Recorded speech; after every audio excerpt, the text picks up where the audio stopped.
Новый инфекционный госпиталь на базе лицея номер 16 работает только 5-й день. Несмотря на это, общий коечный фонд заполнен больше, чем наполовину. Поступающие сюда пациенты с 25% поражением легких. У нас медсестры работают по 8 часов сменно и только потом уже выходят.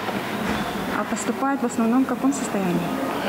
В наши условия мы принимаем пациентов только со средней степенью тяжести, с поражением не более 25%.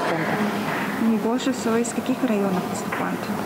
В основном это городские жители, близлежащих районов. У всех пациентов одинаковая история. Высокая температура и сильная слабость. Думали, обычная простуда. А когда вы вообще заболели?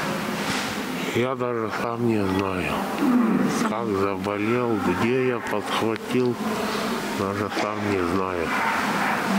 А вы привиты? Нет, не прививались, не прививался. Да? Все как-то откладывал.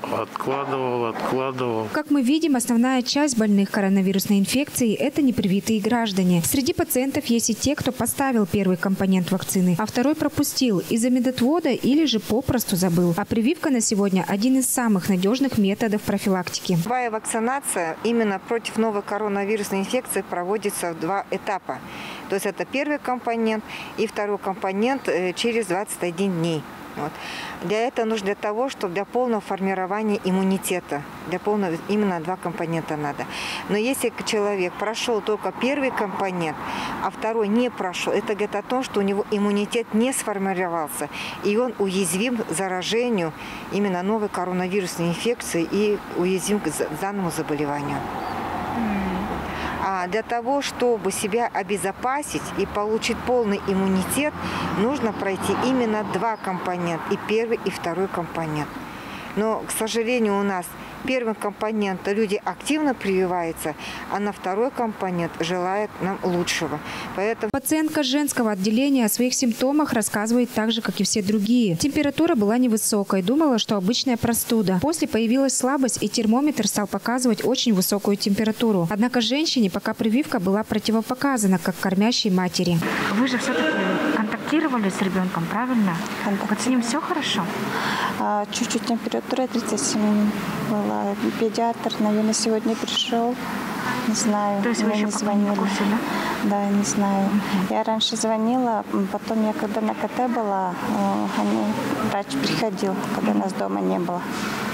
Мы с ребенком были на этом, в очереди стояли. Тогда она приходила, потом я заново заявку сделала, чтобы посетили нас.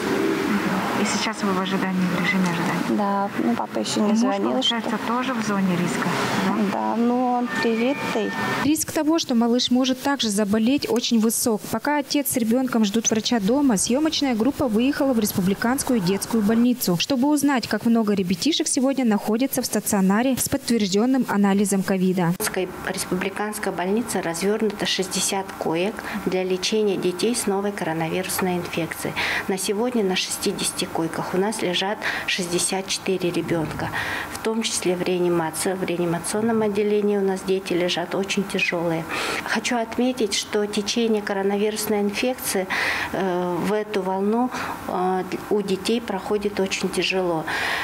Болеют дети и подростки, и дети до года болеют, раннего грудного возраста болеют. В основном, конечно, источником инфицирования для этих детей являются взрослые родители. В реанимационном отделении Республиканской детской больницы также есть особая красная зона, где сегодня лежат 2 подростков 17 лет. Один из них чувствует себя уже лучше. Сейчас себя хорошо чувствую. А что врачи говорят? Что я иду на поправку.